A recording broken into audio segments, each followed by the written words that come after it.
Hello, hello, hello. Welcome everyone. Thank you for joining me today. We're going to be doing some more design review. Oh, this is going to be good. This is going to be fun. I know I say that every single week, but everyone has submitted such awesome work. So thank you to everyone who has submitted work to be reviewed and critiqued live. Very brave of you. I'll be gentle. Ha, maybe. Hello to everyone. Who have we got? Sema, hello. Algeria DZ, System of a Pawn. Perfectionalistic. Welcome, welcome. Alok and Mike Phelps. Welcome to you both. Phil K. Young Aspect, Greg Wolf, Josie RC. Oh, hello. We've got the regulars. We've got the regulars on the archaic way. Welcome. Hello, hello. Oh, this is going to be good. This is going to be good. Oh, we've got some new faces. Hello, Floyda, Lilas, Huda. Oh, fantastic. Oh, you're all fantastic. Right. With that in mind, let's kick this off because we've got a ton to get through. In fact, before I start, I've got a pretty big backlog of submissions that everyone submitted very kindly over the last few weeks. I think I mentioned before that I haven't had time to get to them all, so we're going to pause submissions for now. I'm going to spend the next 2 to 3 weeks trying to catch up and review some of the designs that have slipped through the net, and then we'll kind of pick up submissions again after that. Just to give those other designs their time, I was going to say in the spotlight, under the microscope, on the target board. Right, let's open up the first one. Hello, Reese. Thank you for joining. Right, first one. Now, this is really cool. I don't have a lot to say about this because it's just brilliant. Very, very stylized.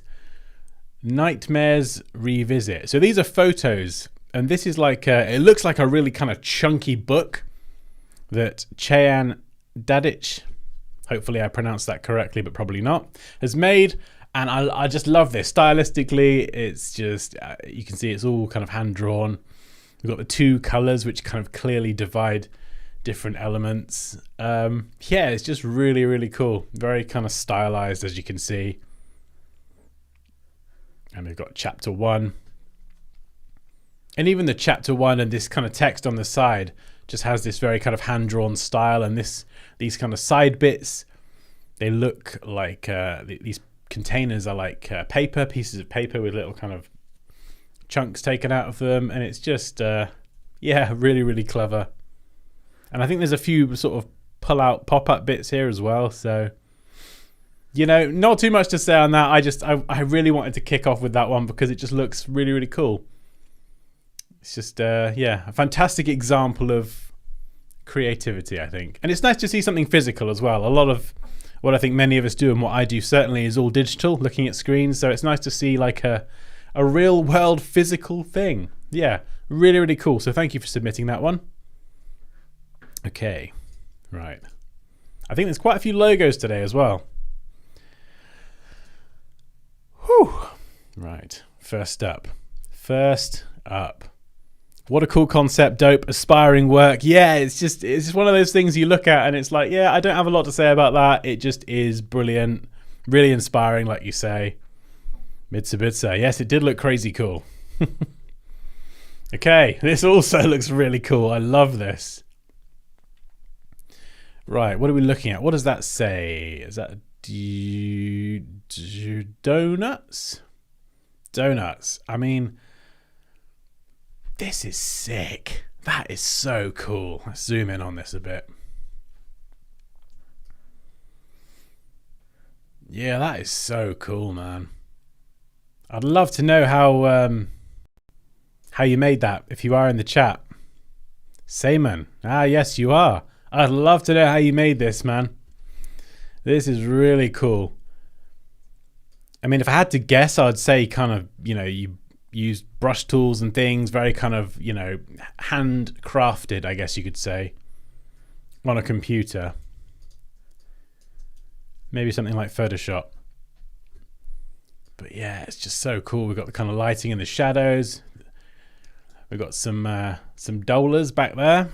You got a nice blingy chain there. Yes, and I love the effect as well. There's like this gritty grunge effect over the top. The only thing that kind of like I don't know what the word is, like not triggers, but just confuses me, is that massive cross, the big X, because it makes me think like I've got like the transform tool or something active. It makes me want to like turn it off. But that's a personal thing. But yeah, it looks wicked. I mean, I wouldn't even know what style you call that. Like, it looks really grungy, of course, but yeah, really wicked. I'd love to know how you created that one.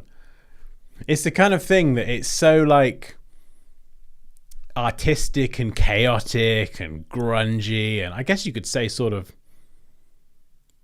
not messy, but very, very handcrafted, like intentionally messy. That there's a lot of little details that I would normally criticize. Like I might say like, oh, this bit's too thin and this bit's too thick and the width isn't consistent here. But I don't think it really applies to that. I think because this is so handcrafted, I think you kind of need that. Like the S over here. Like imagine if that S was part of a logo that I was reviewing. It would be like hands down, like a nope. But because it is this very like, it looks very organic and gloopy, you kind of get away with it. It's a very different style. But yeah, no, I absolutely love that. Donuts with bling. Right, what have we got next? Oh, okay. I used 2 to 3 textures with grain, but most of this cover was handcrafted. Was that made in Photoshop? With brush tools and things like that?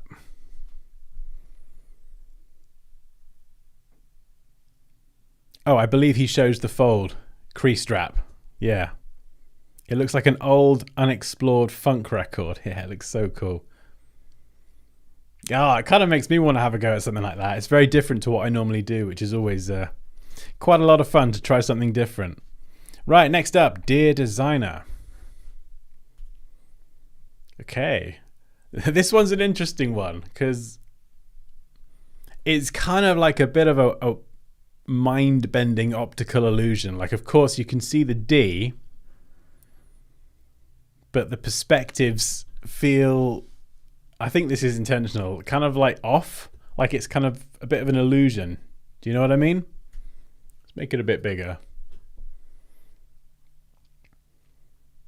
Now it's Dear Designer. I don't know if there's like a second D hidden in there. Maybe I'm not seeing it. I don't know. But yeah, with these ones that are quite kind of, they're either abstract or they kind of, you know, play with your head a little bit. In terms of the perspective, I'm always kind of looking for like, oh, is there something else in here? Is it just the D with the perspective, or is there like another D or some other kind of shape mixed in there that I'm not seeing? Mitsubitsu, this one has a unique perspective. I love it. It's interesting, yeah. Yeah, really cool. My brain can't quite process it. Like how I'm supposed to look at it, which I guess arguably is the point, isn't it? But if I had to put my critiquing hat on, I would say that we've got like a slightly inconsistent use of, well, not slightly, we have a very inconsistent use of curves. We've got sharp edges here, big curve there, little curve here, smaller curve there. This bit here would be nice if that curve kind of continued, whereas it sort of kind of goes flat and then tapers to a very slight point. I think this one here as well, I mean, yeah, you could kind of keep that straight. I feel like, let's get me. Hang on, no, we need red. Like a school teacher, we need red to kind of mark it. Yeah, so I feel like maybe you could kind of continue. Oh, God, doing this with a mouse was a bad idea. Do you see what I mean? So match the contours of this. So instead of this being like a straight cut, you could kind of have it something like that. Would probably be good. And then this one here is fine. You wouldn't round that off. You'd straight cut that to match the contours of this. So trying to match the contours of certain elements to each other again here. I'm starting to see a few more things now. The angle shouldn't be there. This should be a straight cut. Like, whoa, calm down, Dan. This should all be straight. Everything should line up like that. God, I really have gone full teacher mode, haven't I? Same here. You see this? We should be continuing that curve and then book. Actually, maybe this is quite a good way to do it, actually. Mark it up like this, because then you can kind of see. It's like almost adding my notes and annotations. Yeah, again, over here. So, like, I like this sort of treatment overall, but the curves, like, what is going on here? We've got a big curve, a little curve. I think there needs to be some sort of continuity. And one thing that I've done on logos quite a lot in the past is a lot of these curves on the inside, I would have the inside curves like these. I'd square them off, square these off, square this off here. And then on some of the outside ones, I would have that subtle rounded curve. You could square everything off and kind of keep it consistent, but it'd be more the outside ones where I would kind of round them off, and the inside ones I'd keep square. Because more often than not, the inside ones kind of will invariably line up with something else, like same here. It should be a square point. These points should be equal. I think they pretty much are, but just another kind of thing I want to kind of really drive home. Also, where you can, make the width of these sections consistent as you go around the corners. So this one here looks a little bit off, but like up here, for example, and I don't know what you guys think. Maybe this is just me. This might be a particular... No, this isn't just me, actually. No. So we've got like a very thin width here, and it kind of gets bigger and bigger. But then it kind of really does sort of balloon out. Over here, it feels like it goes out too much. And then it kind of comes back in. There's just something about that curve. I feel like it's just a bit off. Like it pushes out to the right just a little bit too far. So let's undo all of that. And I feel like it needs to come in. I'm trying to freehand this, so bear with me. I feel like it just needs to come in a bit. It's kind of shooting out just a little bit too far. And same down here. You can see we've got one width here, and then it kind of gets wider here, bit of a kind of jaggedy curve there, and then it sort of tapers in, but it's not like a gradually consistent tapering, if that makes sense. You know, it like tapering gradually would look something like this. You know, it's like a consistent reduction in the width to an end point. Whereas this one, I'm kind of doing this from a 2D perspective. This bit here kind of feels like it does that. Do you see what I mean? Hopefully that makes sense.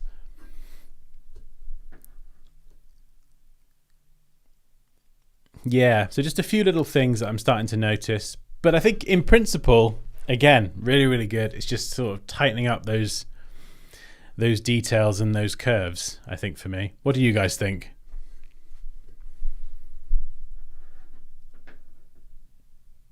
Mike says maybe the second D is the inner one.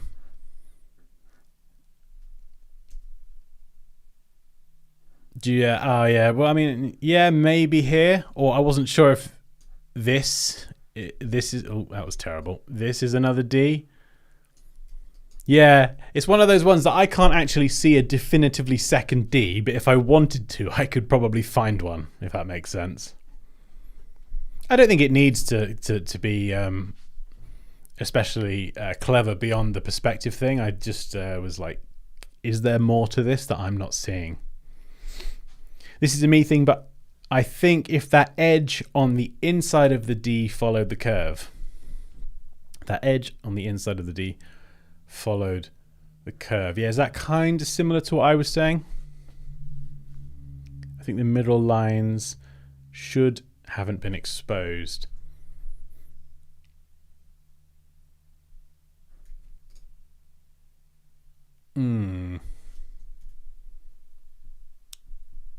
Yeah, it's an interesting one.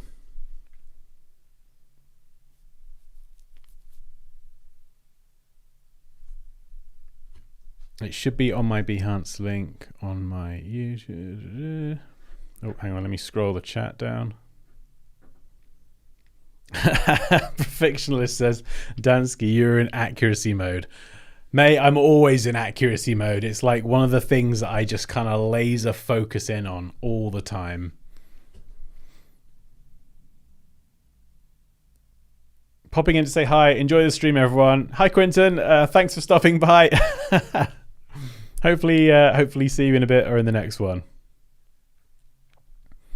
Hi, do you review Figma designs? Yeah, I review any types of design. Yeah, if you have a Figma file, you know, you can submit that and I'll open that up as well. Great looking work so far. I can't stay to see more. Oh, no worries, man. Dansky, do you have a Discord? I think I do, but I don't really use it, so there's no point. I think this is a strong logo. Just need to fix those technical issues. Yeah, that's the kind of thing. And that's a recurring thing that I see quite a lot. It is just those technical issues, even curves as well. Hi, Dansky. My logo was sent to you. Yes, I think you are on the slate to have your work reviewed. Also, the top right curve is caving in. Yeah, there's something about some of these curves that just looks ever so slightly off.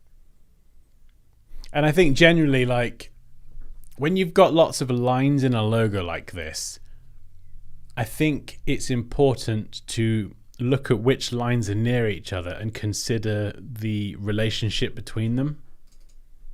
You know, like I was saying earlier, we've got these two here. Like, there's no reason to me why these two shouldn't line up. They should absolutely be lined up. And they're near each other. They're kind of at the same angle. Obviously, another important factor. I think they are here, but, you know, they should be treated the same. You know, like here as well, we've got this corner going up to a point. So, for example, you wouldn't necessarily want to round that corner off. So you just, yeah, it's about considering the relationship between different elements of the design that's quite important, I think.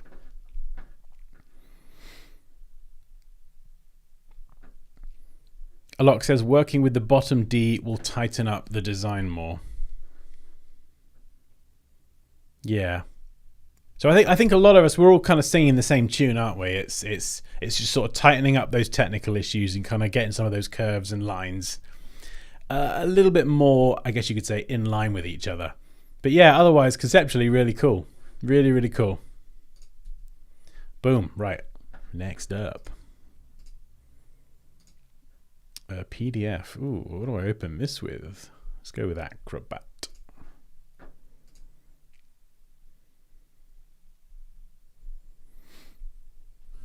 Hey, Dansky, I followed you recently and I've learned many awesome things and improve my work. I'll submit my work in the next session.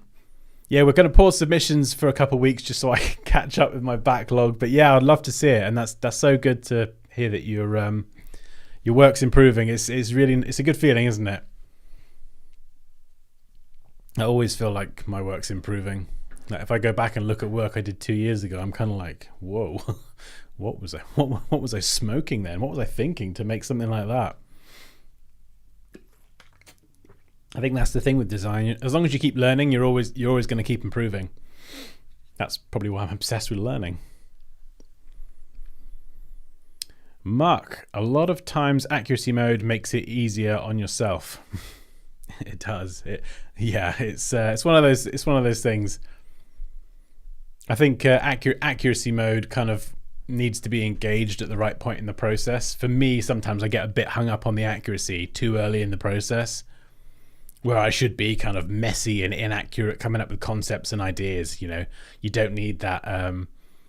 It's like working on like a low fidelity wireframe. You don't need accuracy. Accuracy mode comes later. You know, you just got to get those ideas down. I want to get into esports design, but I don't know where to start. I can't help you there, I'm afraid. I'd love to say something remotely useful, but Good luck. That's that's the best I got. I've never worked in esports design. So, yeah. Sorry, I can't be more helpful. Hello, Roger. Welcome. Thank you for joining. I'd inhale those, says Phil K. I know, right? Tell me about it. I did have a quick look at this earlier on, and my first thought was, yeah, I'd eat those. But the reason I really wanted to show this as well is, I mean, I love the way they've illustrated. This is a 5-minute version versus a 45-minute version. And, I mean, there is something quite nice about this in its simplicity. I'm not a massive fan of the typeface. Or more so, no, actually, I don't like the typeface or the treatment of it. But for 5 minutes, I mean, come on, it's not bad. Do you know what I mean? It stands out arguably in red letters. We've got some rather delicious looking crisps. I know Phil said he'd inhale it. I know. That is... I think the picture of the crisps on the first one is more appetizing than the second one. Like these crisps here, like I kind of want to try and like reach out and just pluck them off the screen. But in the second version, of course, I think this is, I could imagine this being in a shop. I could literally imagine picking these up. I do quite like the this sort of texture that they got going on. Potato chips or crisps for us Brits. Black pot. Yeah, like I say, I'm not a massive fan of this top typeface. The other one's kind of cool. I think that's the same there as the flavor as well. We've got this nice kind of container, a box. It's an odd shape. Sure, why not?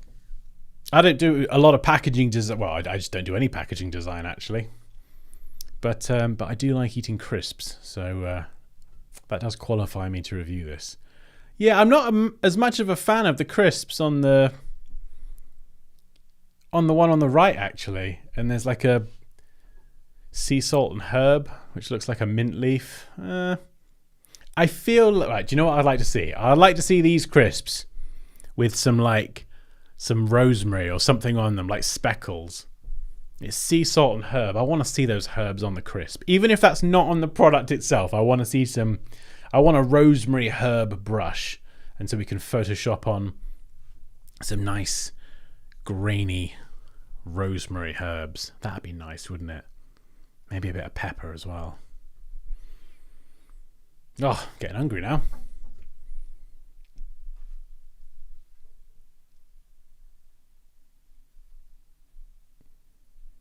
I think both designs are great, but changing the background color and removing that huge drop shadow would greatly improve the designs.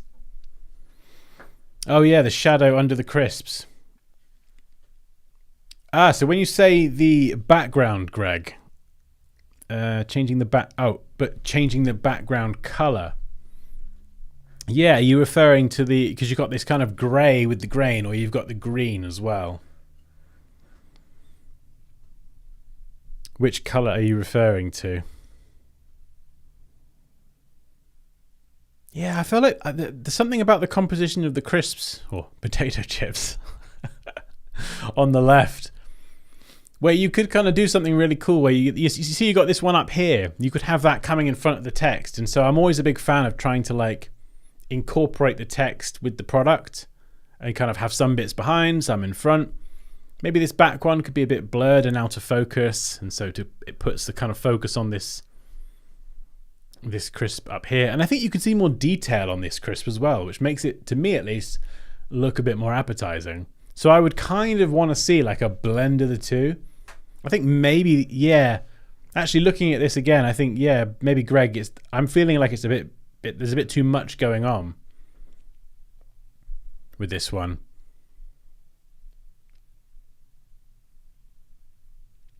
I think there's too many crisps. It's just like a heap of crisps. I just want to see a few large, detailed crisps up close. But maybe that's me. Clever name. Pot Black Kettle. Black Pot Kettle. Pot calling what is it?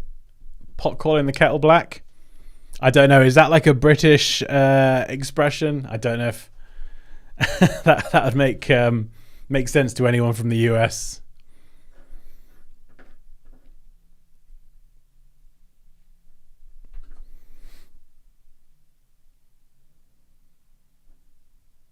Green, not really for sea salt. Blue, no. Yeah, I think the green's probably for the herb. I'm guessing. But I don't know. This herb looks a bit. It looks like a mint leaf. And I don't think you'd really you'd have that. That's the kind of thing I would expect to see in a mojito. Do you know what I mean? Like, yeah. And I think I'd rather see the herbs on the product, on the crisp. You know. Less detail implies value brand, whereas right could be more premium. Yeah.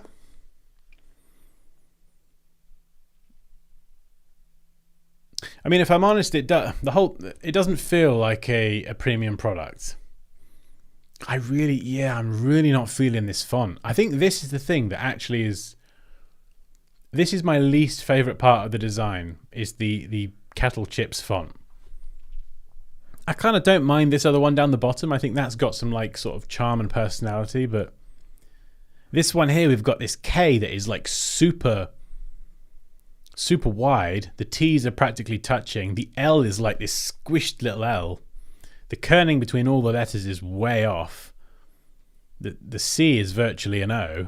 I think actually this is probably, the S is again squished. So the letters all look totally different widths. In fact, this font here, that is hands down my least favorite part of the design. I think actually if you were to change that, I think that would be make a huge improvement to the design. I really do.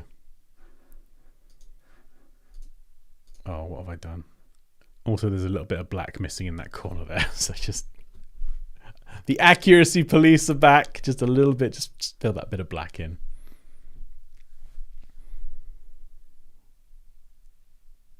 The bag broke open on the 45-minute version.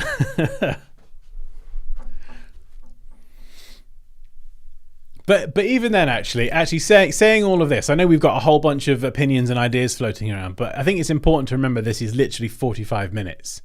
So for a design that was put together in allegedly 45 minutes, that's pretty good. Do you know what I mean? So you know, I think and it's fun. It's good doing stuff like this actually, because it kind of these challenges. You could do this to just practice because it actually forces you to kind of think on your feet fast when you've got a deadline. Which in reality, we're designers. We have deadlines. That's the name of the game. So you know, learning how to kind of deal with that pressure and be creative. I think it's good practice anyway.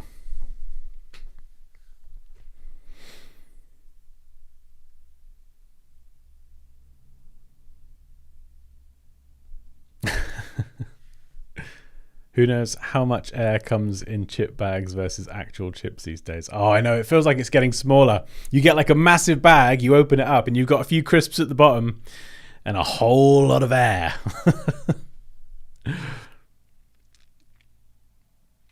Yeah, it's definitely. It's like when they used to do 6 cream eggs in a pack and now we get 5. Ugh, stingy, right? I don't understand the reference. I'm from the US, but it sounds clever. Is that the pot calling the kettle black? Yeah, I think it's a British thing, isn't it? It takes a long time to feel if a font or font pair feels right. Yeah.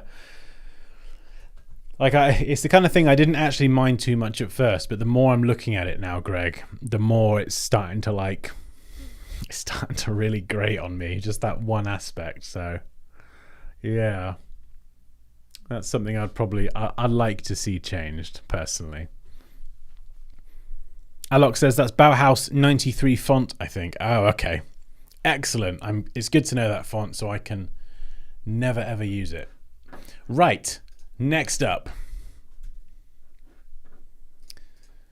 Who have we got? Oh, this is clever. You'll like this. This is clever. Very clever indeed. I don't know who this is by. Captain Studio. So we're just going to go with that. Whoever did this, this is very clever. This is right up my street. And I imagine I'm not going to have a lot to say about this. There is a fish and a leaf. They've combined them together into a logo, which again is a really good thing to practice. Take two random objects, make a logo. It's like a good kind of practice to exercise the creative muscles. And this is right up my street because we've got these lovely smooth curves. Look at this, consistent width, pretty much all the way around. Tapers off nicely to a point gradually, which is what I was kind of trying to explain earlier. So we've got the leaf in there very clearly. And at first when I saw this, I was like, hang on, whoa, what is this? Where's the fish?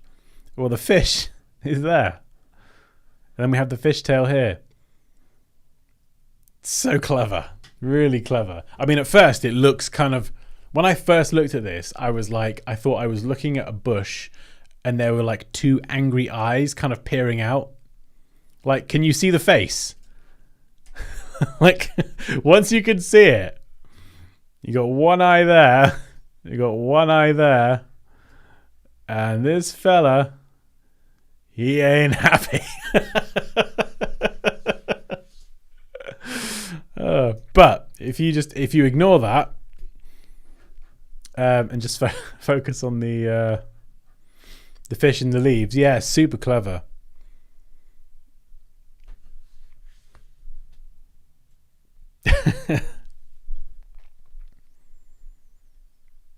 Reading speed ultimate. Josie says, really cool combination of the fish and the leaf. I like the mesh of the two on this one. Definitely took time to make this solid, says Reese. Yeah. Tome, hello. I can only see the angry face. Yeah. I'm sorry. I shouldn't have scribbled that in red. You can't unsee it once you've seen the angry face. But yeah, that is, I don't have anything to say about that.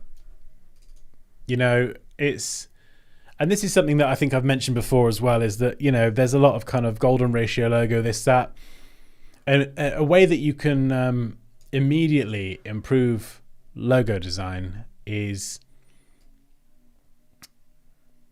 not necessarily by I'm going to follow the golden ratio, but it's just to use basic shapes, use circles, use squares and rectangles.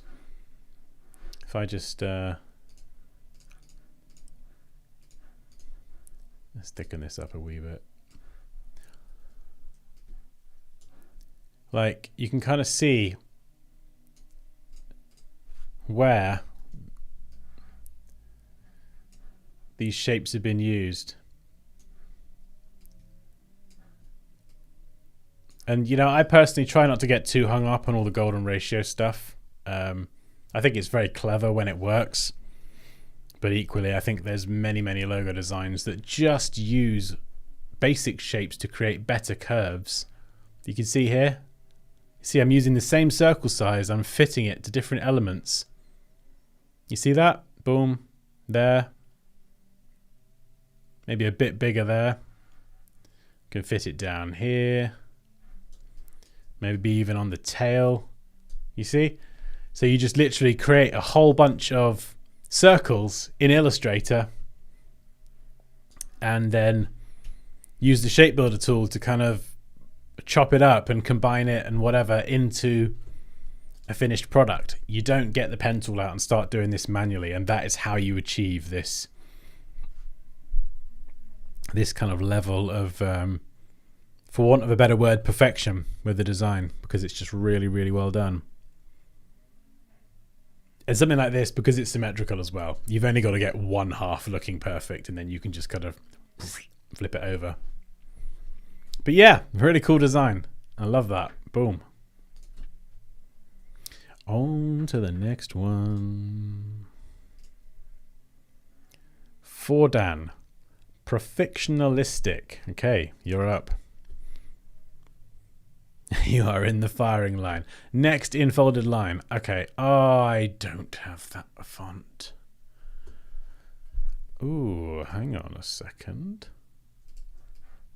Maybe that is an Adobe font. Let's try again. Nope, I don't have that font, so... Okay, I'll screenshot it and open it that way.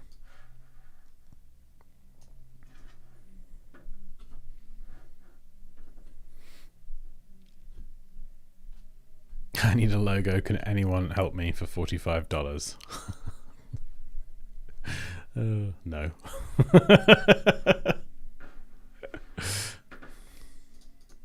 Right. Let's open this up. Diamond. Right, let's, Beef Plays. Hi. Hello. So we've got a diamond logo. I'm going to focus on just this one here. We've got a few color variations. Right, accuracy police. Let's go. So this type of logo, again, very clean, right up my street. The things I'm going to be looking at. Let's get the red out. Should we get the red out? I think so. This type of design, I think, well, it's not. No, it's not quite symmetric, which doesn't matter, but. In terms of style, symmetric. Wait, did I say symmetric? It's not even a word. Symmetrical, that one. Right, so this type of design, the things I'm looking for here are the spacing. So we've got spacing here and spacing here. These should be the same. They're not the same, they are slightly different. Let's check this.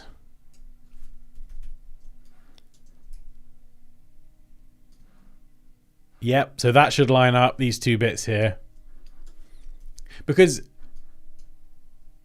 it's a really cool kind of pattern in the shape of a diamond. There's not a lot apart from you know, what we're looking at for me to kind of critique. So I am going to start to focus on these little details. So spacing here, large, smaller.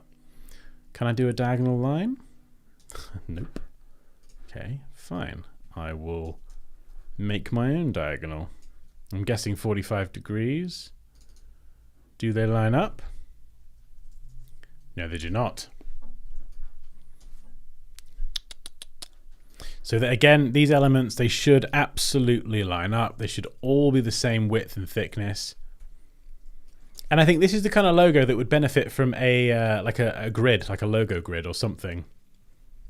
Because it would make it so much easier to kind of get that level of precision with this. And I feel like, I mean, I might be wrong.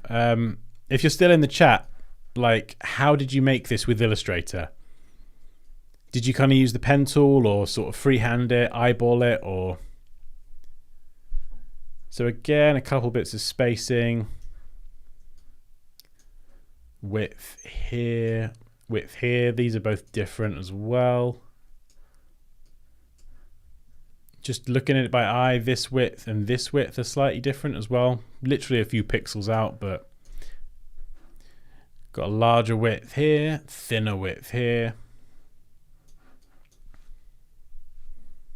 And the same here, we've got thin width, slightly thicker width here. So there's only a few pixels in it, but I feel like, oh, actually, hang on. Whoa, whoa, whoa, whoa. Is that my eyes or? No, it is there. It's slightly off as well. Slightly off there.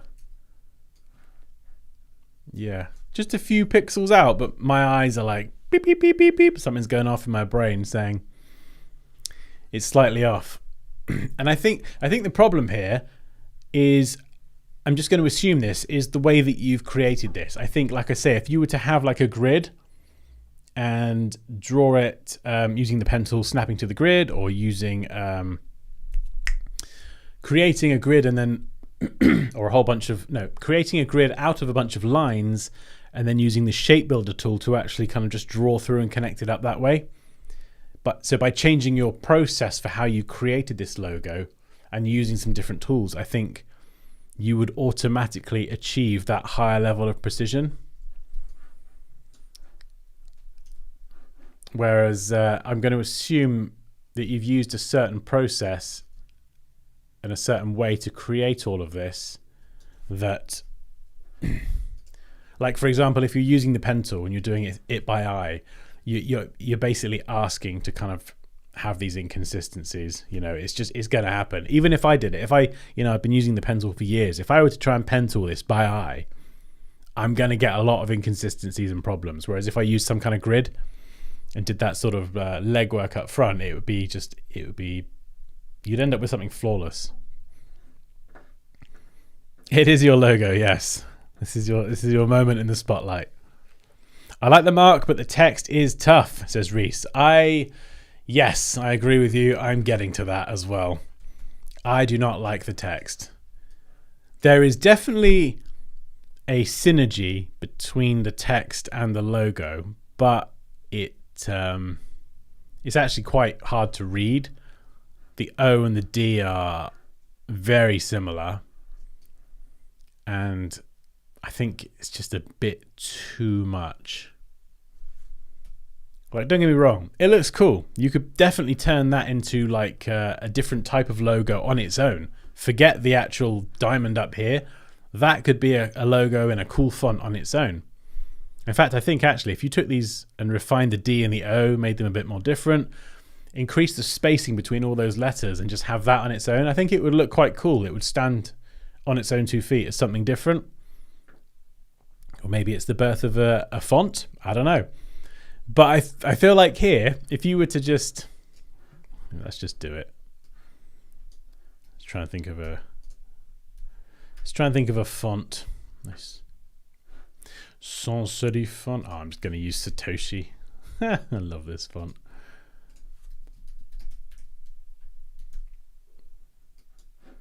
Like, I feel like if you were just to do something like this, boosh.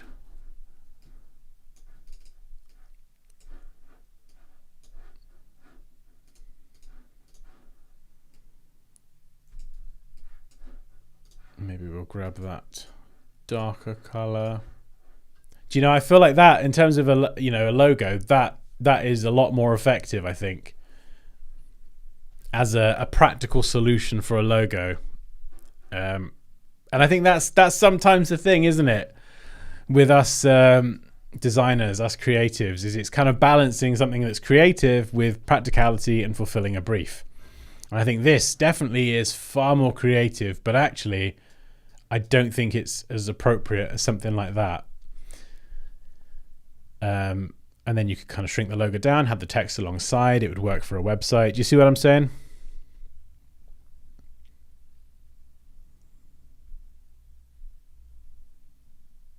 Faster. If he goes faster, you're not going to gain anything from it. Yes, absolutely. Hopefully this is helpful. Dan, many mistakes because of mouse.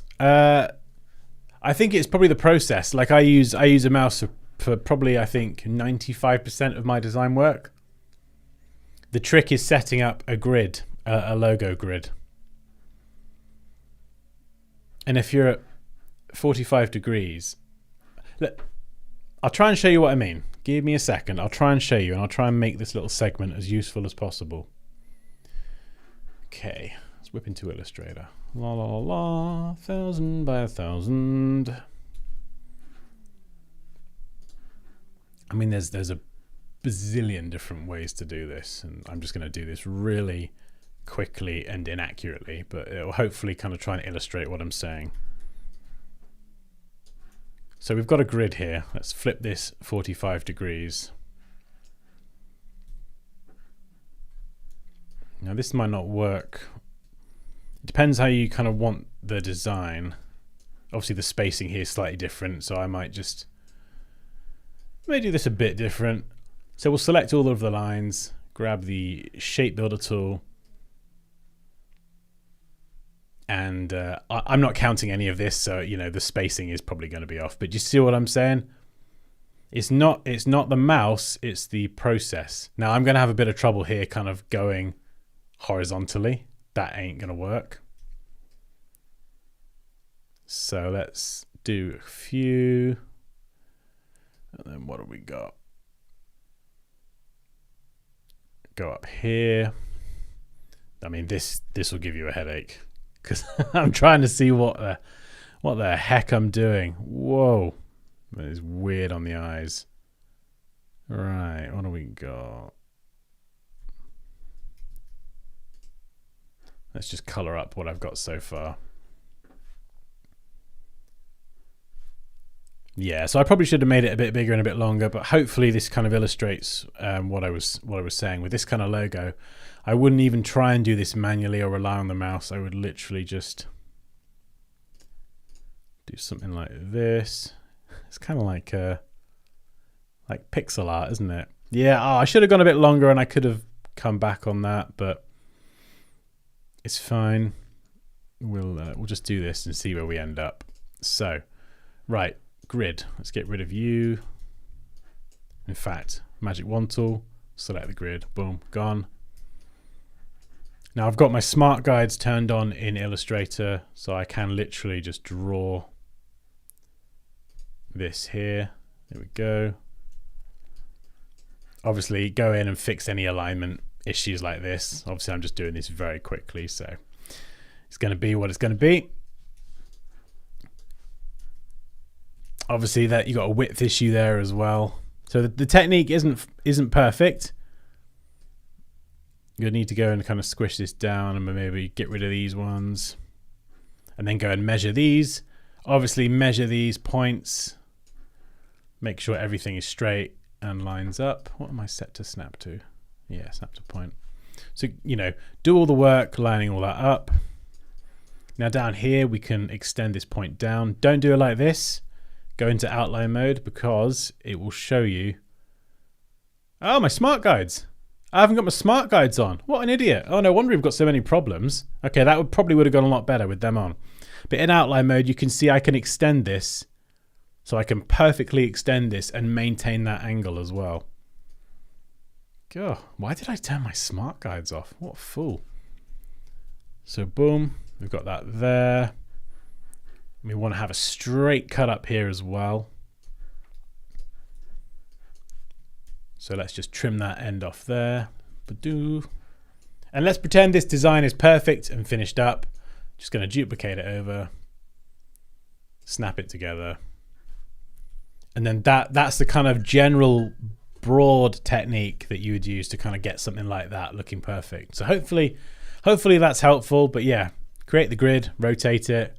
Select everything, use the shape builder tool and basically just draw your design out as best you can. And then once you've done that, get rid of the grid, refine one half if it's symmetrical. If not, refine both halves. And then, you know, you get that precision. And if you make a grid that's more detailed, you have a few more options like you can see here. Everything, all these gaps in the lines, they're all going to be the perfect width. If you wanted the gaps to be thicker, just cut it slightly differently. Go 2 squares wide instead of 1. So hopefully that's helpful.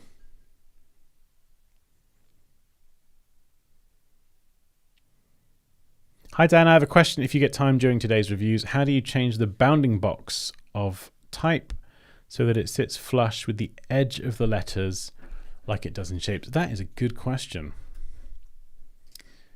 That is a good question, and I feel like there is an answer, but I might have to go and look that one up, Phil. Because I think I've asked that same question at some point before. You've got snap to glyph. So certain elements you can see the green guides appear.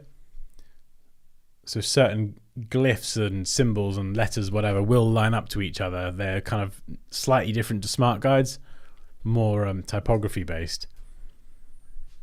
But how do you get the bounding box? Yeah, it's a funny one because I think it depends on how the fonts are created as well. But I know what you mean. I might have to go and look that one up. What I normally do is I just convert it to curves. And then when you convert it to curves, it sits flush. Obviously, by doing that, your text is no longer editable. So there is the downside. I don't think there's anything in here.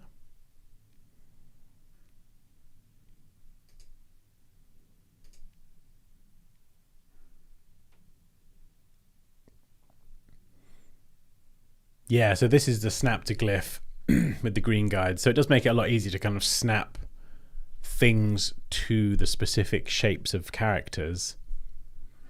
But yeah, I'm not sure how you would change the bounding box. I will, if I remember, I will have to try and look that one up.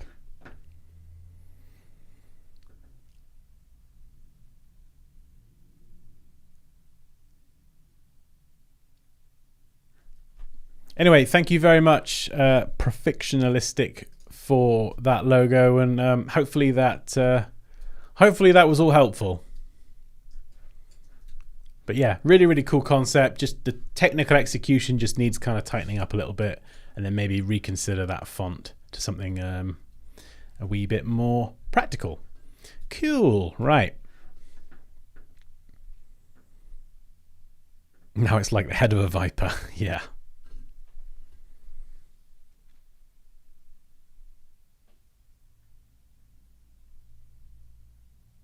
Okay, good. Amazing. If that feature doesn't exist, I would assume it'll come soon. Figma added this feature to their latest release, so it's helpful to the pixel perfect world. Okay, interesting. Yeah, that would be very helpful. I would like to see that feature if it doesn't exist. But if it does, we'll find it. Yeah, there is a way. Some guy on Instagram gave it as a tip, and I can't find it now. I'm going to Google it. Illustrator, snap, bounding box to text. Let's see if we can just figure this out.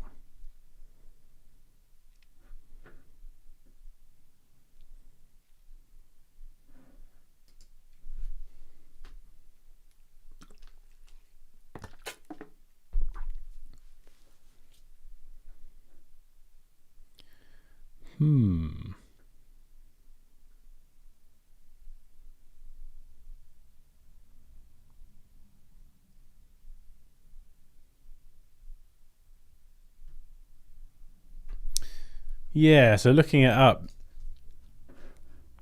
there's a way that you can do it with text boxes, but I don't think that's entirely what you meant, is it? It's kind of this, snapping this bounding box to like your point text.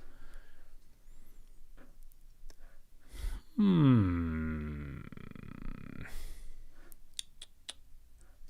I don't know. Might have to look that one up. Right.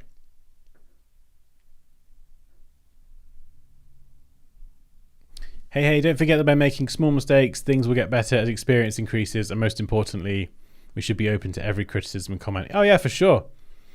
I think that's the thing, you know. Sometimes people throw their criticism out there, they word it poorly, and it's not very well communicated, and it can be quite it can be hard to receive that criticism. Some people just are crap at communicating what they mean in a respectful way. That is just the way it is, unfortunately. And I think you just, like, my advice to everyone is just learn to deal with it. You know, there's no point wasting energy getting mad when people say, oh, your designs are rubbish, because there's nothing you're going to be able to change about that. You're always going to get people that don't communicate as effectively as they perhaps could, and just learn to take it on the chin. You know, that's I know it's easier said than done. I understand that, but yeah, I think I think the important thing is, and that's what I kind of say with these streams, is, you know, even if someone were to submit a design and I say like, oh, this design's really not good, it's terrible, I'll explain why with the intent of helping you get better. So it's kind of coming from a place of like, I actually care, I want to help you. I think that's the important thing. I try to focus these days less on the words and how they're said, and what is the intent, the underlying intent behind their criticism. Are they just saying it to just kind of, you know, just make me feel bad, or make my, you know, just basically attack my work? They're just trying to project something out, or are they saying it because even though it's not the feedback I'd like to hear, it's actually, it is going to benefit me from them being straight with me and just being honest. Do you know, does that make sense?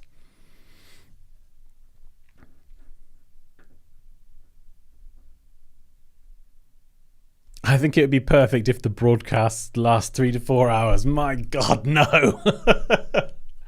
Whilst I would love to stream for longer, like I think once I get to that 2 hour point, I end up talking quite a lot. Just, obviously I'm speaking quite a lot. My throat does start to hurt a little bit. So there's only so far I can push the old talking, unfortunately. That's very, very wise, Alok. Perspectives are the best learning tools for all designers. The more you have, the better you get. Yes, I like that. That is very, very well put. Reese says, worst part of when you make some stellar badges for a client, your agency internally rips them apart, never gets to the client, and we go through 2 more internal revisions. Ugh, revisions. Ugh. Yeah.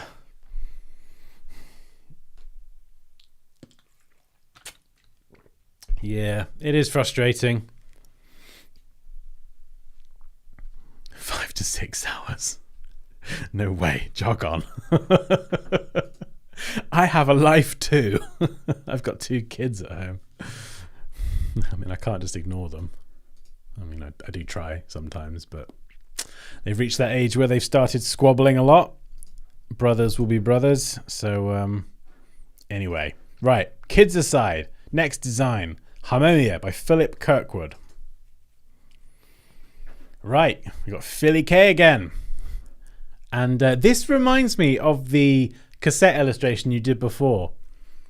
So I feel like you're kind of, and maybe you've done other ones as well, but because I've only seen a bit of your work, Phil, like this, I look at this and it reminds me of the cassette, and it's kind of like you're defining your own kind of illustrative style, which I really like.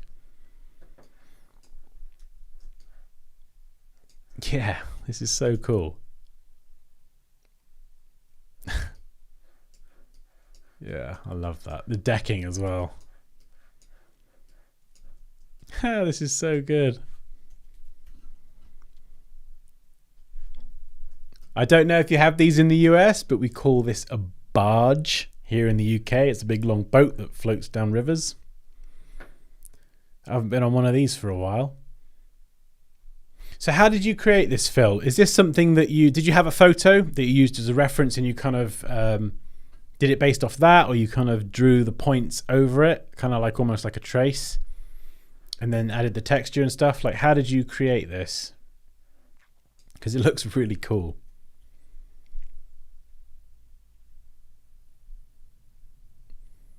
Dan, you should just be on permanent call. Simple. Yeah. Sorry, kids. Daddy's not coming home tonight. He's doing another 12-hour stream.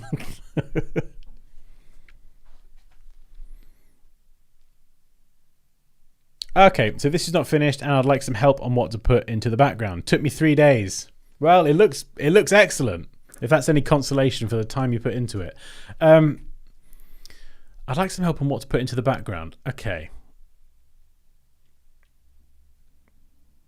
Yeah, it does. Right, I think you've done such a good job on this part of the illustration that, and I don't know how to say this without it taking you days of work, but I feel like there needs to be a background in there, like a really nice background. And I'm aware that by saying that is kind of like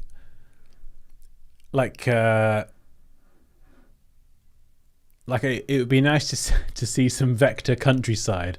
I'm very much aware that means illustrating trees and nature and sky and clouds and all that kind of thing. I don't know if it will work. What you could do is you could get a photo of the countryside that you like, and you could live trace it in Illustrator and turn it into a vector using color. I think that would be a quick way of doing it. I don't think the result would match what you've done here. That's the only thing, because this is so good. It's really, really well done. You can see that you've spent time on this, and I think the live trace will look a bit disappointing, if I'm honest. I mean, look at all this rope as well, and like all the lettering here. My goodness, when you actually start to zoom in a bit more, you can see how this would take so long.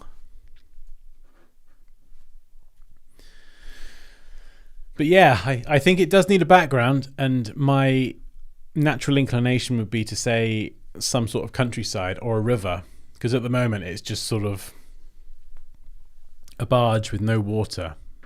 But I don't know if there's an easy way to do that. I'm afraid. So let's just try and throw something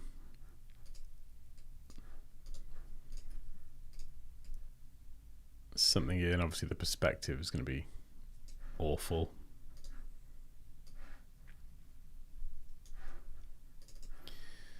Sky. And then there's probably a much better way of doing this. I'll just do this really quickly to kind of try and explain what I mean. And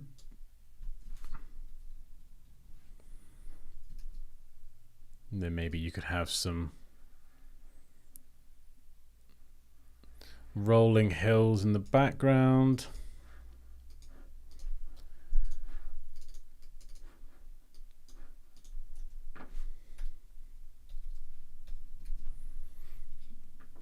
I mean, obviously that perspective is absolutely terrible, but yeah, something like that. And then maybe some clouds. These are going to be the worst clouds ever. Look, these are clouds, okay?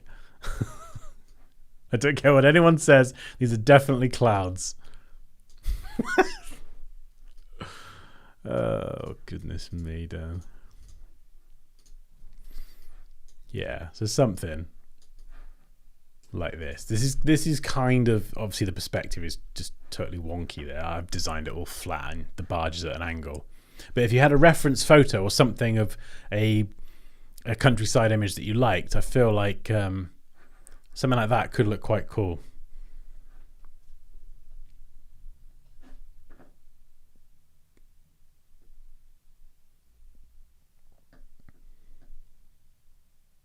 It's not a barge, it's a narrowboat. I don't know what a narrowboat is. I look at it and it I'm guessing barges and narrowboats are different things. I've got no idea. But yes, it's traced painstakingly. Yeah, I can imagine. Yeah, I can imagine. But it looks good. It looks good. So your painstakingly long tracing session definitely paid off. And I like your style as well. It's really, really cool.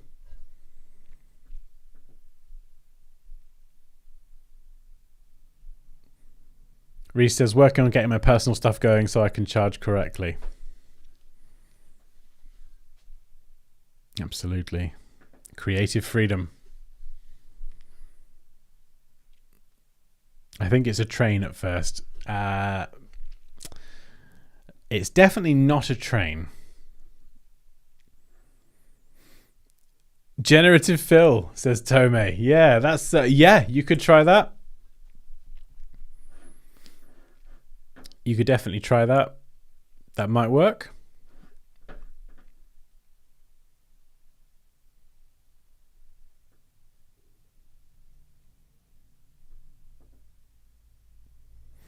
UFOs and slimy trees. Yeah, I think that's pretty fair, actually. It's not my best cloud, for sure. It's got that kind of UFO vibe going on.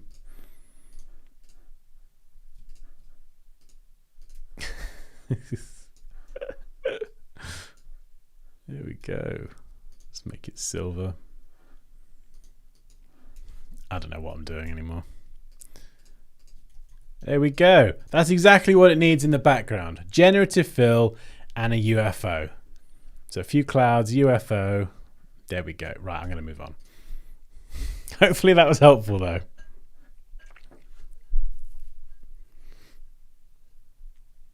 Maybe some freeform gradients in the background, says a lock. That will keep it simple yet scalable. Yeah. And I don't know, Phil, maybe you're kind of like me in the sense that, like, when I've ever worked on some sort of illustrative thing like that, I've really enjoyed the process for making the thing, the object, and I spend a lot of time on it. But then when it comes to the background, it's like, oh, I don't really care to illustrate that whole background, but I feel like I should. Yeah, it's a difficult one.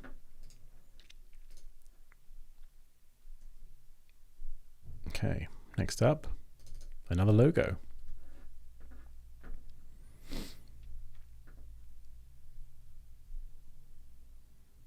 That's a good point, Mark. Yeah, if the intent of the illustration was to show off the barge, you could easily get away with having significantly less detail in the background, for sure. Or just make a background really quickly and then just add loads of Gaussian blur and blur the background. Then nobody's going to you just blur out all the kind of messy details.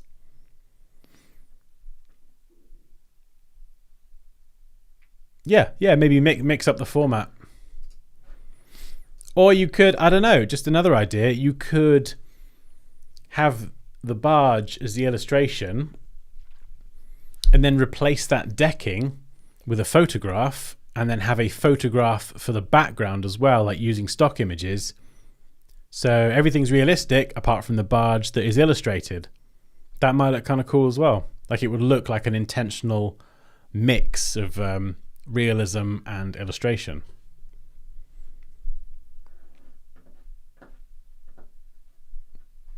Oh, you're welcome. Hopefully that was helpful. Dansky, you should make your own Patreon so we can contribute for your efforts. Oh, that's okay. I appreciate it. I mean, I do have a thing on YouTube where you can join and support the channel, but you don't have to. I think the best way to support me really is just, to buy any kind of products that I launch through Dansky.com. So just while I'm saying that, there's the masterclass. I teach everything that I know about Illustrator in about 6 hours, 64 lessons. So if you want to learn everything I know about Illustrator, it's all there in one tiny little course. Yeah, I got some experimenting to do. Yeah, for sure, man. For sure. Right, the trademark logo symbol, whatever, isn't loading the font, but I don't care. Let's just get rid of that. We don't care about that. We're gonna focus on the logo itself. Right. I've got some thoughts on this one. Safe Earth. I like the link between the E and the F. The E as well is kind of shaped intentionally like a leaf, I believe, which is a nice nod to the Earth, because the Earth has leaves, nature, and all that stuff. I'll probably move these closer together. I don't know why they've got such a big gap. Move them closer together. You could experiment with kind of offsetting them slightly, but it's fine keeping them in line as well. I just don't like the font. And I'd be curious to see what you guys think to this one, because I think this is kind of a personal thing to me, really. Like, I wouldn't be able to say this font.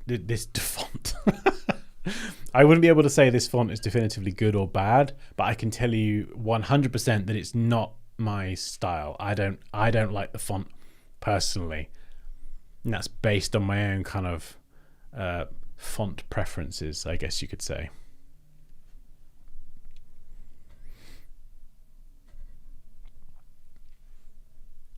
Would be good to see the curve continue from the F to the A. Yeah, that would be, yeah. In fact, I was looking at the A just now, actually. Do you know one thing I would love to see is I would love to see this. I've seen this kind of A before look really nice. That's not going to work, is it, Dan? All right, let's try again. This kind of A can look really nice when it curves upwards. Trying to do this very steadily. Yeah. Let's just pull that in place. Dunk, good dunk. I mean, yeah, I've done a terrible job there, but I've seen some fonts that do these A's kind of really nicely, where it kind of swooshes up a little bit. Yeah, I don't know. Okay, right. I can tell you what I don't like about it. I've seen it now. And again, it comes back to the consistency between the letters. So, the E, the leaf. This shape, love it. E shape is all good. Down here, this is not a smooth curve. It is,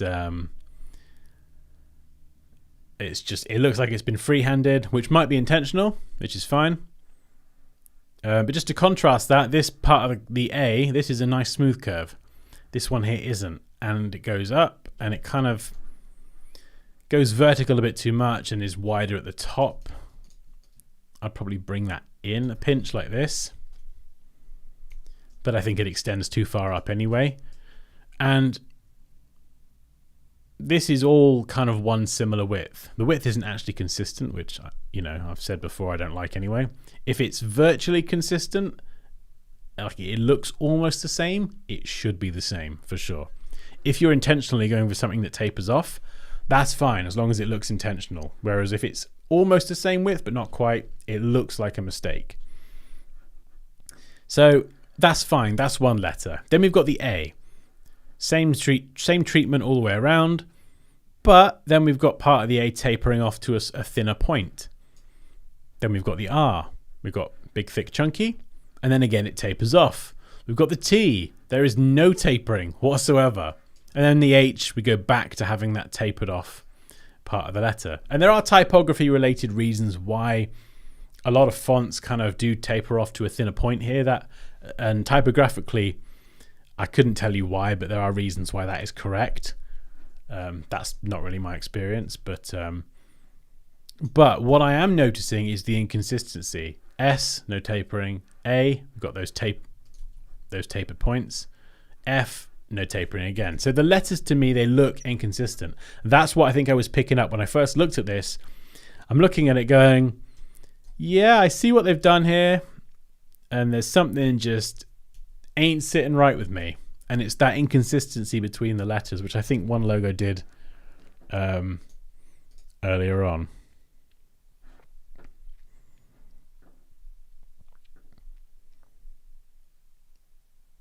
Phil says, I've just downloaded Satoshi. Man, it's delicious. Oh yeah, it's such a good font. It's become my lazy go-to font. Like if I ever just need a sans serif font to kind of mock something up, it's just Satoshi, man. It's just so nice. Yeah, it's really good. It's got a lot of weights and it's got italic variations as well. So yeah, that is a tasty old font. I'm just going to try something as well. There's a button that's just popped up and it says insert ad. I just want to see if this works. Does this serve up an ad if I click this now?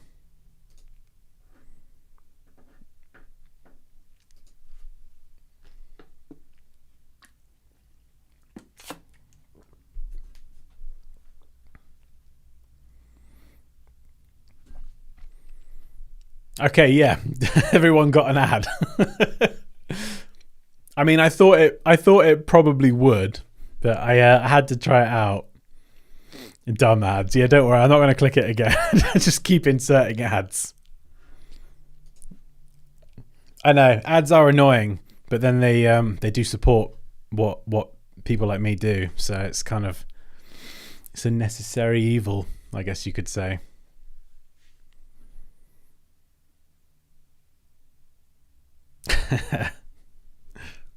Where was the ad? Oh, did some people not get the ad? Oh, I pressed the button, so I think some people might have had the ad and some didn't. I don't know. Who knows? Right. Anyway, so yeah, that's kind of what my thoughts are on this one. I think that the text, if I had to guess, I would say it's very clearly been hand done, hand drawn, hand crafted, as you can see here. But I think if the treatment for each letter was a bit more consistent, I think, I would be fine with that.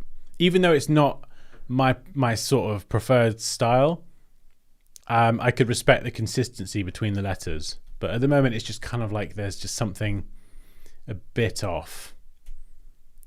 Yeah. And that is something that I will always notice between letters in a logo. Yeah. Tommy says, E on Earth is too large, tall compared to the A next to it. That's a very good point. Yeah. Yeah, it is. It's too tall. Way too tall. So I think, yeah. To summarize, I respect that it's kind of that kind of very earthy, organic. I think earthy and organic shapes do really fit this quite well. You've got the leaf, the F and the E linked together, which is nice. But I think there's just a few typographic related details that just kind of need tightening up here. That's what I'd say on that one. Ads are for when you need to nip to the loo. The Elias, are all these submissions from today? No, these have been submitted over the course of the last week or so.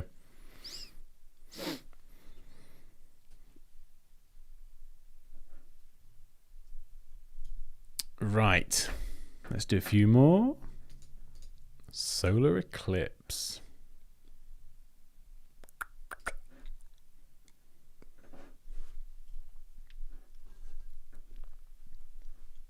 Okay.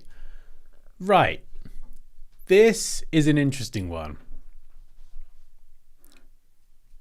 I mean, I like this single color treatment here, but I'm going to go up here and as you can see, there's a few different colorways. My first thought with this is the font is fine, clearly legible. We've got the mark here. The blue does look a bit different. I feel like that blue, it should either be the same or more noticeably different. Because to look at here, it looks very similar. But whatever, that's a minor kind of nitpick. We've got the star here. We've got the star in the star. We've got the star in the O. We've got the star on the I. We have too many stars here. We need to just kind of... this needs to calm down a little bit. And I think we need to just have one mark instead. We definitely don't need it in the I and on the O. Definitely just one of them. Personally, I would go with a normal dot on the I there. I think that would fill that space quite nicely. The link between the L here, solar eclipse. Yeah, I think it's clever. It's nice having that link. If you wanted to keep the mark, I would literally go with a normal O and a normal I. Have the symbol, have the line if you want to kind of connect the words. It's nice when things like that line up. So I get it. It's nice to try and take advantage of that because these words just happen to line up. But the only problem is, I think in doing this, in kind of having these line up and the E line up on the edge there, the S and this what would be an O, they look a little bit too tight. They look a bit close. So there is a slight problem there. I think you might just get away with it. But I would run with one of these ideas. So have it here, have it in the O. I wouldn't even use that. I don't think the dot on the I is kind of significant enough, if that makes sense. You could do, but instead of just having stars integrated into everything, I'd pick one and run with it. And preferably one where you could get that other orange in there as well. So those two brand colors. But yeah, I think apart from that, you know, this is very clearly, like it or not, this is very clearly an identifiable mark. I couldn't say I'm a massive fan of the sort of 8-sided star in the middle, personally. I couldn't tell you why. Maybe if it was, I don't know, maybe if there were either fewer or slightly more points, so you had a point that kind of went up like this. I think because you've got the moment, the way it's rotated and the number of sides. Yeah, I think you probably just need to rotate it. Can I do that? It's just gonna mess everything up. Rotate it like that. Let's try it. I'll just quickly we'll just paint in some blue.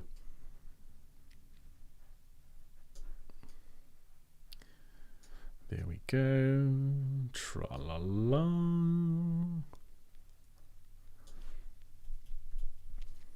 I mean, I prefer that. I prefer that if I'm honest. I know that might be a personal thing. What you could also try and do is these points here. So what have we got? 1, 2, 3, and 4. You could make those points a little bit smaller and then extend these ones out, because these ones, they've got a lot more space that they can occupy. And even that little rotation there, it's kind of like what I was saying earlier about considering the relationship between shapes that are near each other. You know, it looked like this and it just doesn't fill that space as neatly as it could. Whereas when you rotate it slightly, you've got the points pointing into this space here on all 4 sides. So,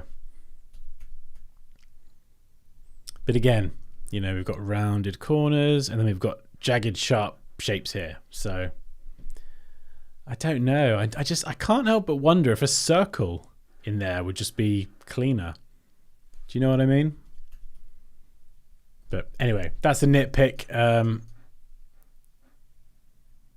Yeah, the main takeaway is nice clean font, but I'd go with one of these ideas rather than trying to just get stars into everything. That would be the kind of main takeaway.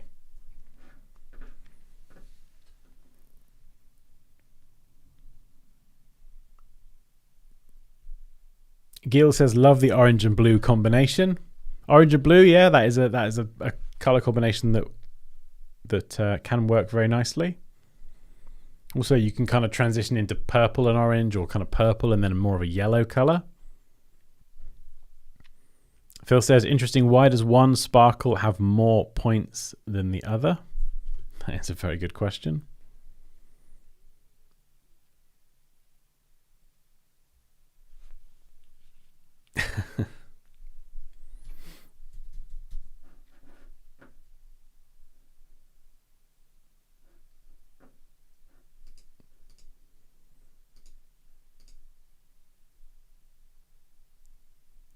Oh, Sam, people are waiting excited to see their own design on the screen. That person is me. Did I feel like I might have said that we would review one of yours next week?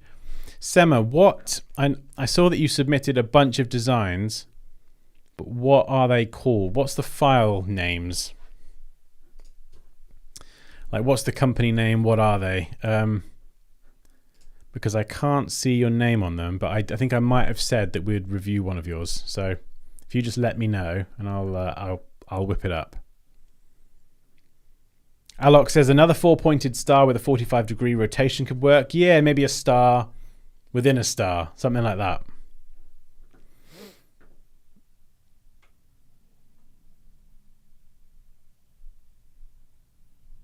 The star on the eye looks a bit shifted to the right side. Yeah, I think the star on the eye has to go, to be honest. Okay, we've got another logo, but this time by Mr. Mike Phelps. Daily Me. Daily Me is a web-based social media app where you can update a small group of friends with a daily status about yourself. It's distraction-free, ad-free, and aimed at taking a calmer approach to social connection with those you care about. That sounds amazing. Yeah, without all the added nonsense that we get on social media, which is just irritating. Yeah, this sounds great. I love this. Right. First off, can we just take a moment to appreciate that gradient? That is an absolutely stunningly beautiful gradient. I absolutely love that. What do we got here? 2 colors, blue to purple. That is so satisfying to look at. Like, sometimes 2 colors, they look nice either end, but in this middle section they kind of look a bit rubbish when they blend. This cuts through into like a purple so nicely. That is like my favoritist gradient I've seen in recent times. I really do love that gradient. Right, onto the logo. What are we doing font wise? Okay, I can't see the font. No noise social media. I mean, that's a great tagline. No noise, no nonsense, just, you know, social connection. I really like that. That's a great concept. Font wise, I think it, like I talked about earlier, it's suitable. It's clean, sans serif, very modern, it kind of works. And then the focus is on the logo mark itself. So what's it called? Daily Me. We've got the D and the M. Let's kind of isolate this a second. Let's go and have a little look at this kind of away from everything else. Let's scale it up. What do we think, guys?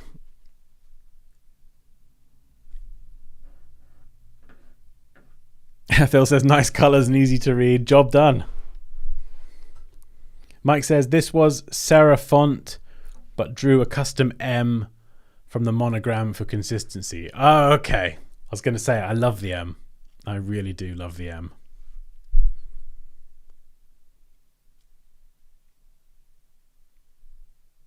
Yeah.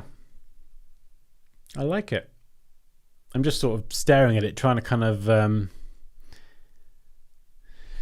really sort of let my thoughts marinate a little bit. It's very clean. In terms of geometric precision, I'm going to say this is pretty much spot on. Like, nothing is standing out to me. Consistent width all the way around. The M looks symmetrical. The M inside the D. I mean, if I was going to be really, really picky, you could maybe nudge this over a few pixels. But I mean, that is, in fact, actually, it's not even a few pixels. I'd probably literally, yeah, just literally a few pixels. And this is an interesting one. This is where you kind of can't really align things technically. You have to use optical alignment and your designer eye to judge where it is, because normally I would kind of do it there, and I'd go, right, this width here and this width here, this is the same, so therefore it's aligned correctly. And it's like, well, no, that isn't how it works, because if I zoom out, you can see it looks too close to the right hand side, and that is because the shape of this D on the outside actually curves in, so it makes it feel like it's closer to the right hand side. So then you move it back, and then you notice that these parts here aren't the same now, but it feels a little bit more balanced. Is a weird one when you have these kind of different shapes and curves and things, and you have a shape like this that is symmetrical inside of a curved shape. It's definitely more challenging. You can't just rely on aligning things technically. That's where I think that the skill of a designer and their designer eye comes into play. Because there aren't many elements to this design, so it's kind of like, what do you align it to? Yeah, it's a tricky one. Very tricky. D and M play on the direct message aspect of social media as well. Oh, that's a good... I didn't notice that. That's a good point. Gil says Spartan helmet. This logo was successful, nice to look at, and positive reaction to business. I think Mike gets to go home early today. I think so. I'm very curious on your thoughts on size application beside the text. Right, let's get rid of that one. Yeah, I think so. I think let's do a few variations. We'll throw some variations and we'll see what people think. Okay. I'm going to focus on that minus the tagline for now, just to kind of get the size balance. The tagline is a kind of easy bit, the size balance between these. Right, so naturally, my instinct then, before I'd even thought about what I was doing, my instinct was just to pull it a bit further away. I didn't even think about that. That was just what I was naturally doing. So perhaps just a tiny bit more spacing, maybe. That might be a me thing, but that was my inclination. So take it with as much salt as you like. Right, so pulling that a bit further away, we've got this version here. We'll do a slightly bigger version. I don't think we need a smaller version, do we? No, I don't think we need a smaller one.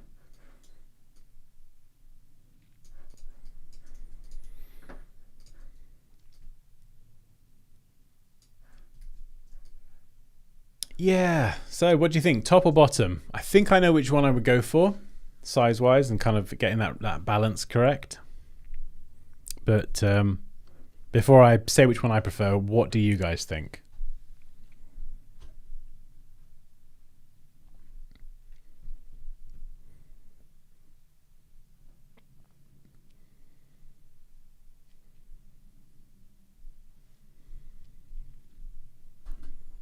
Haha, that's a good point.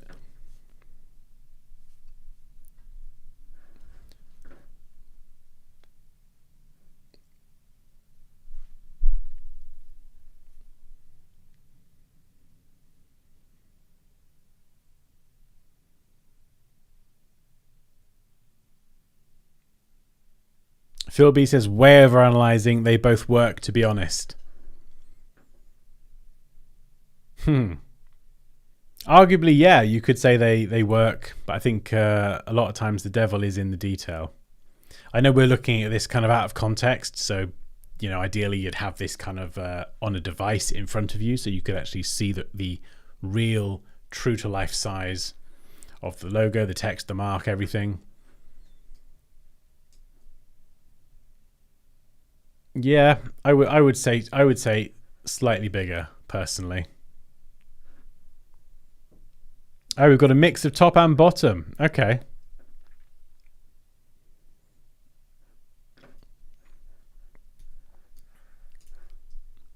I think there's probably which is the original. Yeah, so I think most people are saying bottom, but then something Phil just said was that the line thickness of the top one matched the font. So I think that's pretty close. But yeah, that would be a nice little detail, is to, if you're going to go with the bottom one, just thicken that markup ever so slightly. So it's the kind of same thickness as the font. It's really kind of subtle. We'll just chunk it up a little bit.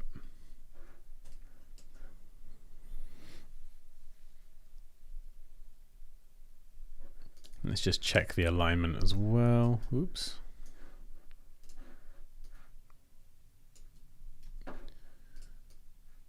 And again, it comes back to what I was saying before, was the relationship between different elements. So if we move this over here, there we go.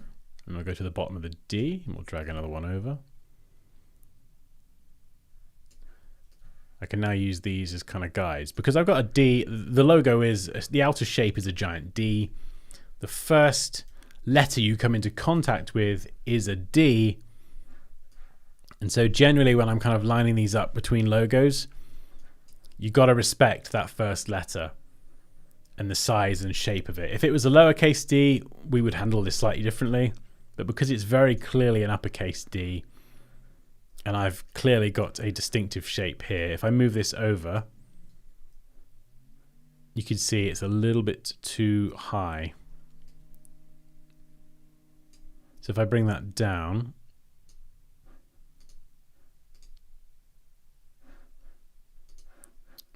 the middle of the shape should it should be basically aligned with the D. So let's see if I can ungroup the D. Yeah, so I'll select both of these, align to key object. I'll choose the D as the key object and then align that vertically. So now I know it's definitely aligned to the D, and then I can move that spacing back out. That's probably the only thing I would do. Yeah, I think size-wise, yeah, I mean, it's pretty close. If it's a little bit bigger or it's the same size, I think it's fine. I would just give it that bit more spacing, thicken it up so it matches the weight of the letters, and just make sure it aligns to the D, because it's like they're two Ds, they're right alongside each other. They've got to line up because otherwise it will look a little bit off. Reese says, got to run. As always, love learning. Thanks, Dansky. You are welcome. Thank you for joining.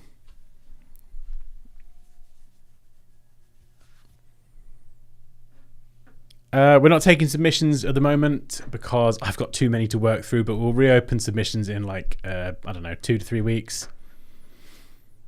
Something like that, because I've just got too many to get through. I've got loads of submissions people have sent in who I haven't got round to to catching up on. So I'm going to catch up over the next couple of weeks, and then we'll reopen it again.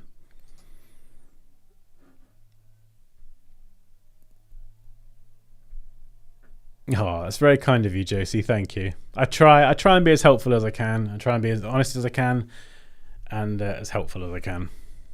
Right, last one for today. Something a bit different, something that isn't a logo. We've got an advert.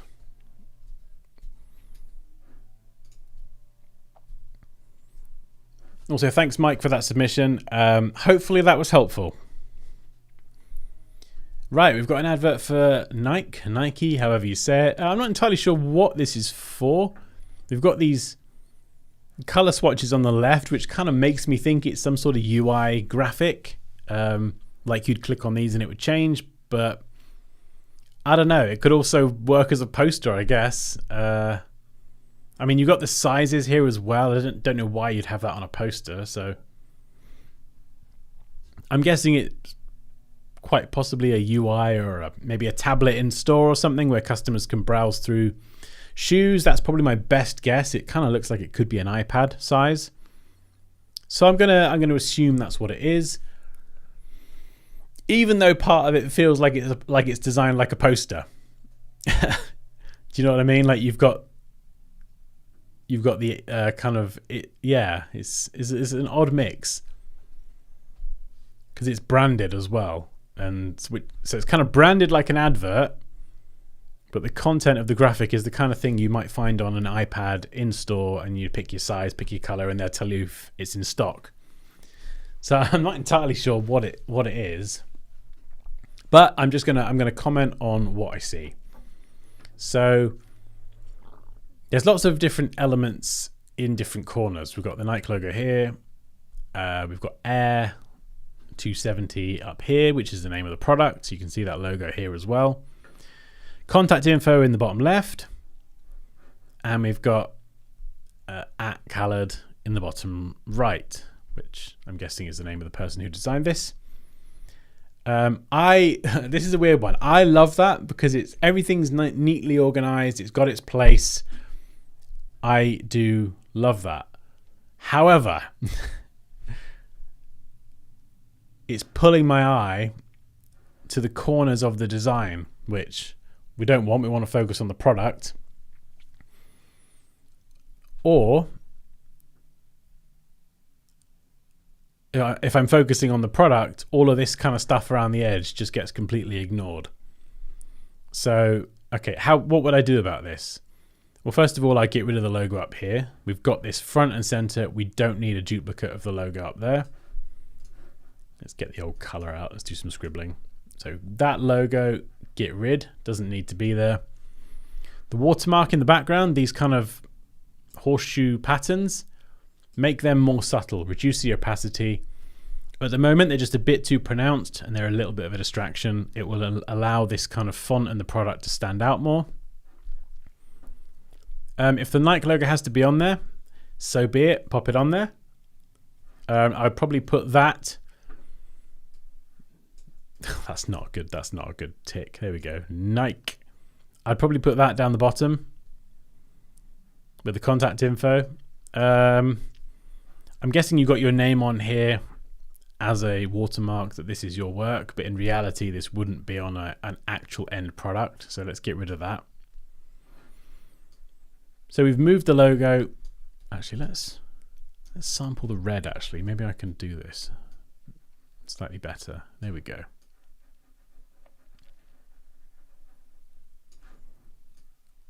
There we go. That's much better. We've got the tick down there. So immediately, instead of kind of looking at all four corners of the design, we've got that contact info just in one place. What I would also probably do, I wish this was layered. It'd be so much easier. I put that up there. Possibly, or I would keep it down there and put the product and the logo. The logo could literally, it's going over the product and it's got this cool effect, which is fine, but actually, oops, I think it would be better. Oh, look at this. Look at this hand-drawn font. There you go. Just like that. I think that would probably be better up there or a bit higher so we can see more of the product without this kind of... That logo's getting in the way. I want to see the product. It does look cool, actually. It looks like the kind of shoe I'd probably wear. But that logo is just... For the sake of for the sake of design, it is covering the product. So that is, again, the designer and the creativity versus the practicality of the end result. I need to be able to see that product. I can't see it because there's a logo in the way. So we've got to shift it up, even if it's like a clever, cool effect or whatever. Like, I promise you that a customer will care more about being able to see the product. So we've got the logo up there, we've got the price down here, and then we've got the contact information as well in the bottom left corner. If you didn't want to have a mix of everything being symmetrical, balanced, centrally aligned, and then you've got this little clump of left aligned stuff, if that bothered you, I'd get it. I'd understand totally. The way to get around that would be to have your Nike tick, have your phone number, and have your website there. That's obviously a terrible tick. But if you're like me and you kind of your natural inclination would be to make everything symmetrical and keep that central alignment all the way down, I'd be like, hey, it's fine, I get it.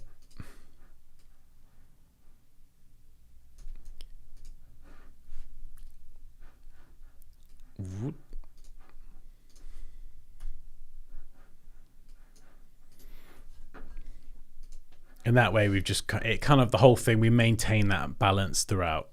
So that's probably what I would do on that one. I think that having the swatches and the sizes, if that's part of what it needs to be either side, you know, that's fine. Air Max 270. Yeah, you've got the actual official name of the product. This is kind of more of a logo. So we've got the actual product name and the price. Not a massive fan of the drop shadow. I think everything else is very clean, very modern.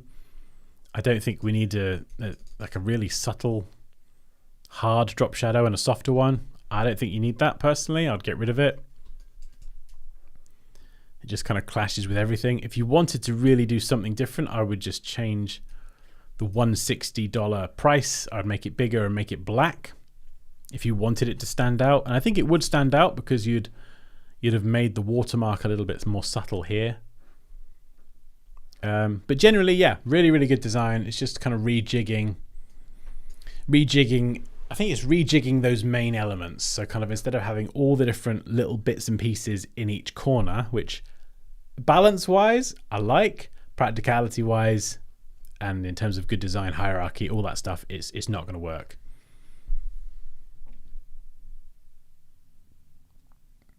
The only way, actually, just thinking about it, if this was going to be on a tablet in store that someone would scroll through, the only way that would work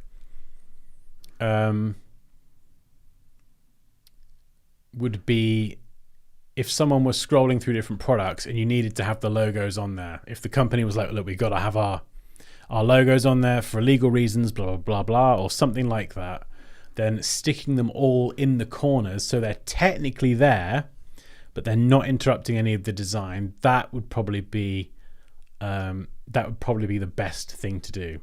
So you're kind of blasting all that information out into the four corners, letting the product be kind of tappable, swipeable, whatever.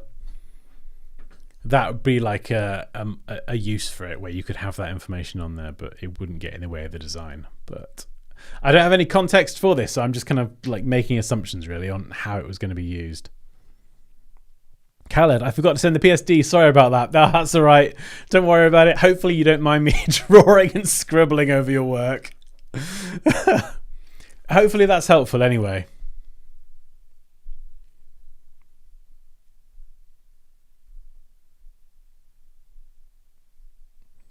Phil K, Dan, have you designed logos for any big names? No, I haven't at all. In fact, logo design was always for me more of a passion than actually a kind of moneymaker for my business.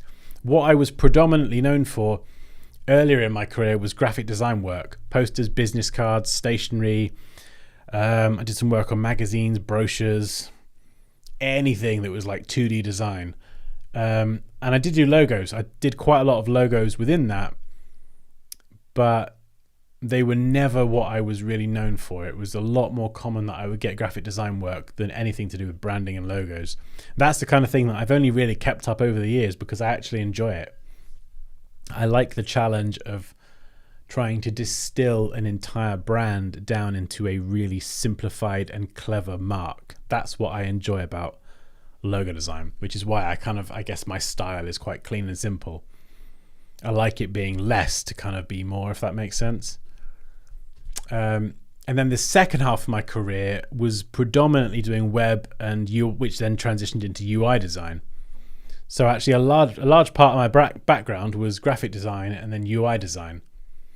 And I don't do a lot of UI stuff nowadays because UI design is great when you have a brief and a product and a purpose.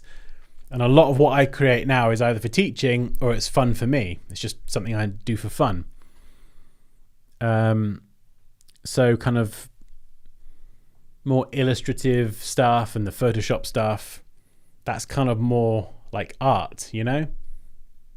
Whereas I don't really design that many apps these days or websites and things because I don't have any clients to do them for. So unless it's for some sort of educational purpose, I think I've just naturally kind of moved away from the UI stuff a little bit. Unless I want to like mock up, like, I don't know, like a game UI. Like if game design UI is something I would still love to do, but there's just no, I don't really have a purpose for that skill set anymore, if that makes sense. So. Oh, I'm glad you like that video. I had a lot of fun making that. It's performed terribly, by the way. It's done absolutely abysmally, but I had fun spending 3 weeks making it. Oh, amazing. Right, it's nearly 5 o'clock. That's nearly 2 hours. I'm going to wrap it up for today, but thank you so much to everyone for joining the stream and for submitting work. And if you've submitted your work over the last few weeks and I haven't reviewed it yet, what I'm going to do now is go through all the submissions that I haven't got around to reviewing. I'm still not going to be able to get through all of them because it would take me months, but the algorithm is the school bully. I know, right? But I'm going to just grab a whole bunch of designs that you guys haven't seen yet and that I've not reviewed. And I'm just going to pull them into the next, I think, 2 or 3 streams, just to give some of the other designs a chance, and then I'll reopen submissions later in August, something like that. But yeah, so that's today's stream. Tomorrow, I think we'll probably stream a little bit earlier tomorrow, like maybe 1 o'clock UK time, so maybe a couple of hours earlier than normal, just because I've got my kids have got their final drama performance, so I'm going to go and see that, and it's at like 3:30. So yeah, we'll probably stream a little bit earlier. But what I'll do is I'll create the event and I'll do a post and let you know the time. So yeah, tomorrow we get to design stuff, which will be fun. We'll see what happens. Thanks, Dan. Great designs from everyone today. Thank you, Michael or Mike. Yeah, it was really good today. Like I say, I always say, the design, we've got some good designs today, but that's because everyone keeps submitting such good work. And even the work that, is from people who have less experience or haven't even started their professional career yet, and they're maybe getting more critiques than other people. I think that's really, really good, because that's where they and everyone can actually learn. You learn a lot, even when a design on the surface doesn't look as technically polished. There's a lot of critique and a lot of learning to be had there. So they are just as useful. Amazing. Thank you so much, everyone. Tome, Sema, Josie, Roger, Phil, Mike, Mushatak. Oh, amazing. Thank you so much, guys. Have a fantastic week, and I'll see you tomorrow.